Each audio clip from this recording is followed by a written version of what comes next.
Ma'am लो AMH वाले patient अपने ही अंडे से प्रेग्नेंट हो सकते हैं क्या? देखिए, जब एक पेशेंट आता है जिसकी वैल्यू लो AMH है, यानी कि उनकी जो बॉडी में एग्स हैं वो रिजर्व उनका कम हो चुका है, तो हमें पता है कि उनको इंजेक्शंस देके जब हम IVF करेंगे तो उनके कम ही अंडे बनेंगे।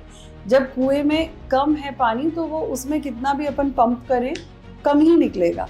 तो डोज बढ़ाने से या इंजेक्शन की डेज बढ़ाने से नहीं हमें इतना फ़र्क पड़ता है। तो जब एक बार हमने IVF किया, सपोज 2 अंडे और 2 भ्रूण हमारे बन गए, तो हम उनको फ्रीज करके रख देते हैं।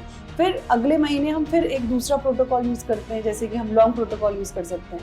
और फिर जो अंडे या एम्ब्रियो बनते हैं, इन सबको हम पूल कर लेते हैं और इकट्ठे ट्रांसफ़र करते हैं, ब्लास्टोसिस तक 5वें दिन तक कल्चर करके ले जाते हैं। तो इस तरह से हम कुछ प्रोटोकॉल चेंजेस करके लो AMH में सक्सेस पाने की कोशिश करते हैं।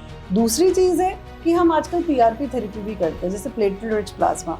तो मरीज़ का ब्लड लेते हैं, PRP बनाते हैं, वो ओवरीज में इंजेक्ट करते हैं। वो हम नीचे ट्रांसवाजाइनली अल्ट्रासाउंड के थ्रू भी करते हैं, और अगर किसी की लैप्रोस्कोपी कर रहे होते हैं तो एब्डोमिनली भी ओवरीज में इंजेक्ट करते हैं। PRP थेरेपी से भी हमको बहुत अच्छे रिजल्ट्स मिल रहे हैं।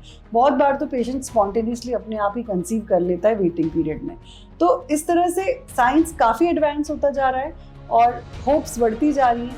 5-6 साल पहले जिन पेशेंट्स को हम डायरेक्टली कह रहे थे कि एग डोनेशन पे चले जाएं, आजकल हम उन्हें कहते हैं कि आप there is hope and you should try again, and pooling of embryos and PRP therapy is the way forward.